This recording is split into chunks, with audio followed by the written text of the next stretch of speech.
Department. Operation தேட்டரில்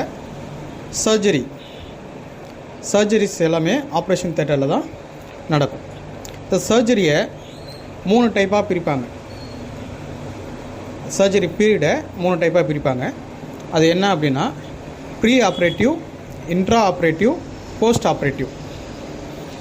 ஒரு பேஷண்ட்டுக்கு ஆப்ரேஷன் பண்ணணும் அப்படின்னு சொல்லிட்டு சர்ஜன் போஸ்ட் பண்ணுறாங்க அப்படின்னா, அந்த போஸ்ட் பண்ணர்லேருந்து அந்த பேஷண்ட்டு ஓடிக்கு ஷூட் பண்ணுற வரைக்கும் இருக்கக்கூடிய பீரியட் தான் ப்ரீ ஆப்ரேட்டிவ் அப்படின்னு சொல்லிட்டு சொல்லுவாங்க.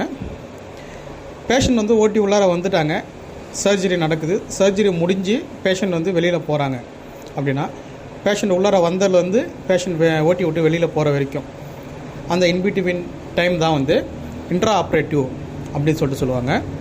பேஷண்ட் ஓடியிலேருந்து வெளியில் வந்துட்டாங்க, வெளியில் வந்ததுலேருந்து அவங்க ரெக்கவர் ஆகிற டைம், அவங்க நார்மலாக